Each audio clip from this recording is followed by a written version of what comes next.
Hello and welcome to a SMP video. So after months of waiting patiently, I finally have the second print of Astonishing X-Men. Now, some of you may remember who follow me and watch my videos that I did in fact have the original.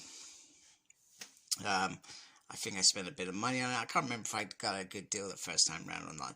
But anyway, the reason I sold it was simply the fact that the Marvel Omnibus, the red kind of faded on the book, and I thought with this new release, I thought here's an opportunity to get a brand new mine. Okay, it's a second print, no big deal, and we all live happily ever after. So I sold that last year and pre-ordered this and have patiently waited for it. So one thing I'm going to say about this, damn, they've really slimmed down how this book looks compared to the first edition. It's not as big. Obviously, I don't have a comparison to see, but I automatically knew when I got it. Even the packaging it came in was like, whoa, that is slimmed down, man. And Amazon, as usual, I still buy my omnibuses from Amazon, but sometimes I have to. Sometimes I badger them because I have to get free copies before I get that perfect copy, because they simply do not protect the books in transit. They have drivers who have lots and lots of boxes. That's not their fault. That's just how they roll. And there's just no respect for giving us that perfect edition. And they probably spend money, waste money on this stuff. Because continuously this happens constantly, and I can't be the only one getting annoyed with this sort of stuff. So I know some of my other, maybe I'm just too lazy, some other people go elsewhere, but the reason I still buy from Amazon is with pre-order, I still end up with a better deal financially. Not always, but majority of not, the cost goes down. Maybe it's because they are a big company, so from that perspective it's worthwhile. But so I ordered the DM cover from Forbidden Planet. Now, I got this for, what, 47 quid? Bargain, considering it's Astonishing X-Men, and considering the original print, if you wanted to get that when it was out of print, was a stupid amount of money. So Forbidden Planet, it's 57. Okay, I can live with it because it's a DM cover. And that's what I wanted. And I also can't remember if this cover is the cover on the actual original version. I may have to go watch that video later on to see if it was. But anyway, I love this cover. I like this. This is in that final kind of chapter. So there's 4 kind of chapters, which we'll get into in a minute.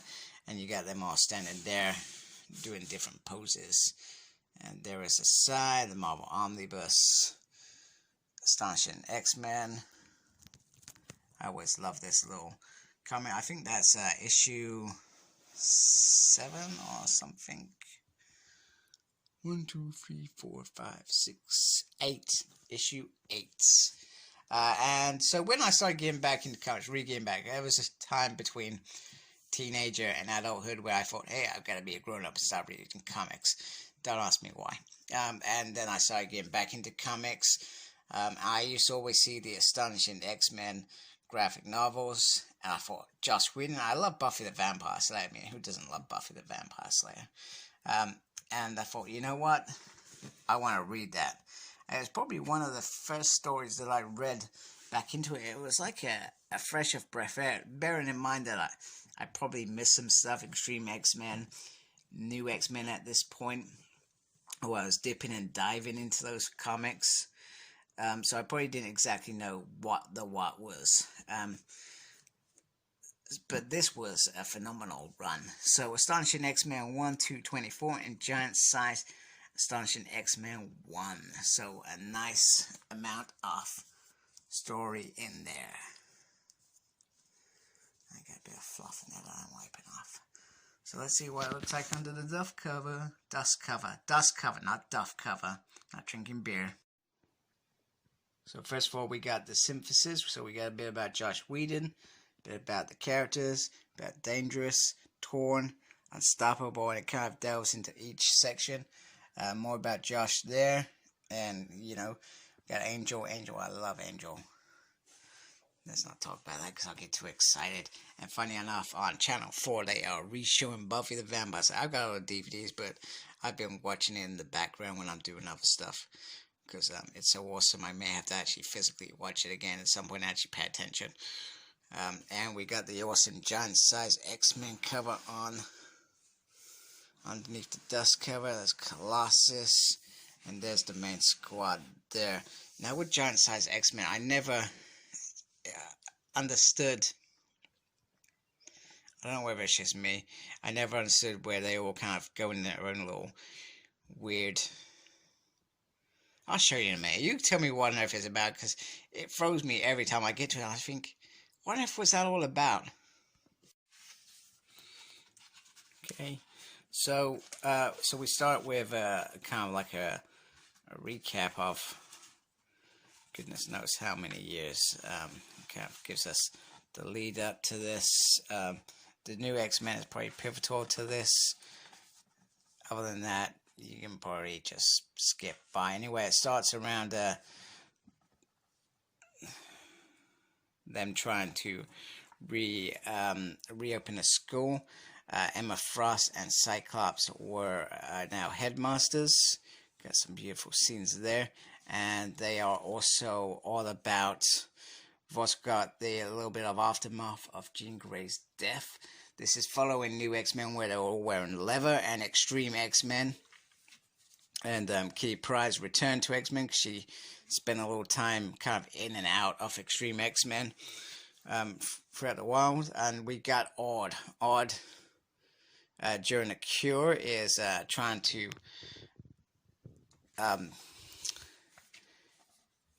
make some noise. So he's the villain of kind of like the first kind of 6 issues.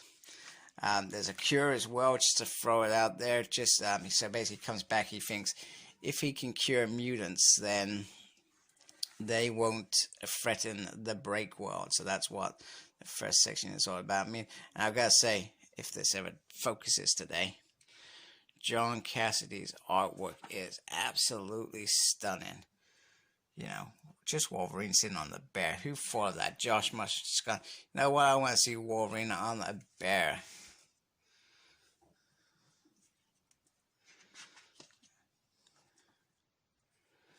One thing that I want to show you that and I'm going to cheat a little bit. So near Mint Collector is quality guy. He knows these X-Men stuff. When he was talking about this book, one of the things that he mentioned was this. So the trouble with thinning out the book is you lose some of the gumph there. So on the previous omnibus, that would have been over here a little bit, if that makes sense. So it would have had the impact that it's meant to have, and you kind of lose that a little bit. So which is just a little bit disappointing, but it's not, I don't think it's the end of the world. Certainly not the end of the world for me. I mean, I love this book. The other bit about Astonishing X-Men Gifted is we get Colossus back and he throws his fastball special. So you can see it's not that bad. You just sometimes you have to pull this a little bit just to get right in there and see it. But I think mostly when the words are there, I don't think it's as bad. Now the next arc is Dangerous.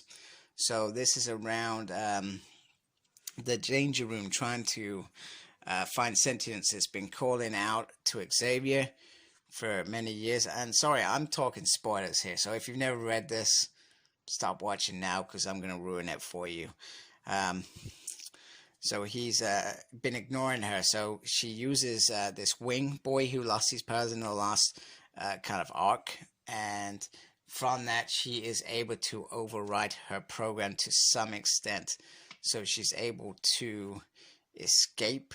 And she does some real damage. But she doesn't kill him. We've also got Agent Brand, who's introduced into the series. And she is absolutely wicked.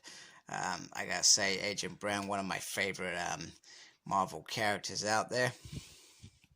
So I gotta say that I enjoyed that. and they know, so they've captured Ord, and they want to stop this war that could potentially happen between mutants, Earth, and the Breakworld. So Danger goes to confront Xavier, and you can imagine that there is a real fun battle. We've also got this bit with where they realize that Xavier. So this is where some of the stuff around Xavier happened, around House of M, where they start losing their trust in their old mentor, thinking that, damn, he's the bad guy. Now the third arc is Torn, and so this is the bit around Cassandra Nova and Emma Frost. So Emma Frost has been, I guess, utilized for quite a while by by Cassandra Nova, and the notion was originally around bringing her into school so she could use her in other ways if her plan didn't go well. And this is about freeing her body. So she manipulates the X-Men. So you got Beast turn into a wild animal. You got Wolverine turn into somebody like he's quite scared. You have Armor step up. You have Kitty, who lives a life that's not real, so she gets what he wants. Meanwhile, Danger is in space, and she is freeing Ord as well. And it all comes to a climax. There's Nova, trapped in that body, who was the alien goop. Cyclops loses her power, so she manipulates him in the bug room, whatever that is, and he loses the control over his powers. And it all comes to a running head, and they all come into it, and Brand just teleports them up, and yeah, blindfolded in the background as well. And then they're heading towards the Breakworld in Unstoppable, which is the fourth and final arc, and they go into this world to find out what it's all about, this prophecy. And there are players on either side, some good characters. I'm trying to remember who they are. So you got this lady. I'm trying to remember her name. And they've all got different reasons for doing what they want. And Kitty and Colossus finally hook up, which is nice for them. And it all goes well. So I'm trying to think.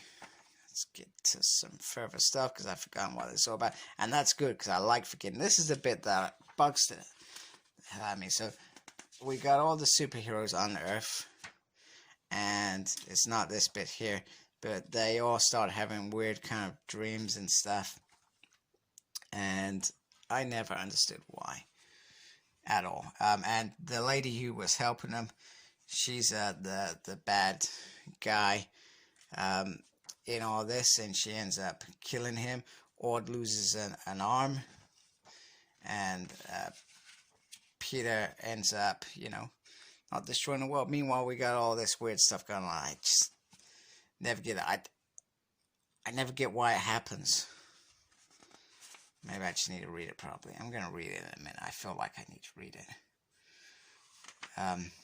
It just doesn't make sense.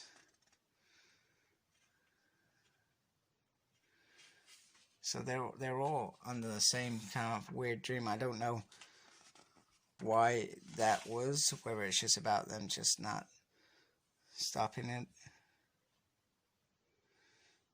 I'm going to read it in a minute, because that's bugging me now. If you guys know, tell me. Tell me why I've been an idiot. Anyway, Kitty Pryde saves the day. She sends that suit. I forgot to do the best bits, and they've shot a bullet towards Earth, and they're going to destroy the Earth. And the only person that can save it is Kitty Pryde, and she does it.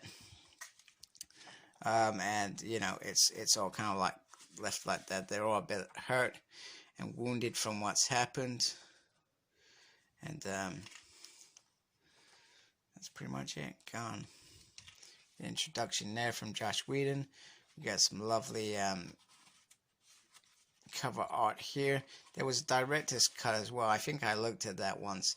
I can't remember what was different about it, but it was what it was. Go, these were nice. Never got them, but these were nice. I've never seen that one before, so that's cool. we get a little bit around this. So these are some emails, some conversation between Josh, I guess he's editor, which is like sharing some concept art. Cool, and then this lovely part there. Oh, there's some more. An interview with John Cassidy, fantastic artist. And then boom, it's finished. Just like that. Very nice.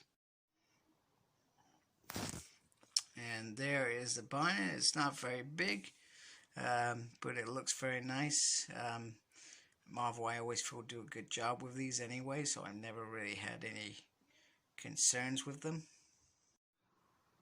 Okay, so just a quick one next to a larger omnibus. So we got new X-Men by Grant Morrison, where it's probably got about 40 odd issues, and then next to Uncanny Avengers, which had 25 issues in it. I always wish with that, like, they put the Axis storyline at the end, because that was like the pivotal end to that. So I've brought that separately, just in case you're interested, or not. So you can see that next to this, fair enough, it's got another issue, and maybe it's got some extra content in it, but you can see that actually there's not a lot of difference in it. So maybe just a little bit smaller. So, but not much. So, just in case you're wondering how small it is, and I wish I had that first edition to show you the size difference. Fortunately, I don't. I also want to add that I think it's great that Marvel are re-releasing hard to get X-Men omnibuses. We got quite a few coming out. We got the Jim Lee 2 omnibuses coming out. You've got all the Uncanny X-Men re-releases in preparation for Volume 4. So I think that, you know, Astonishing X-Men as well, Uncanny X-Force earlier this year. So they have countlessly gone out their way this year to give X-fans the opportunity to get some of those really hard omnibuses to get that are hard to get and go for a lot of money on eBay. So I think that's really nice. I think they should continue doing that, hopefully with Inferno, and hopefully with X-Men 1, because those are the two that I don't have that I desperately want. I've been selfish there, but it's nice to have this as well. So I really am happy with this omnibus. It looks nice on my shelf, and so like, comment, subscribe. Thank you for watching. I'm on Facebook. My page is SmirtP. I'm on Twitter, tweeting, I think, and as always, embrace the geekiness. Take care. Goodbye.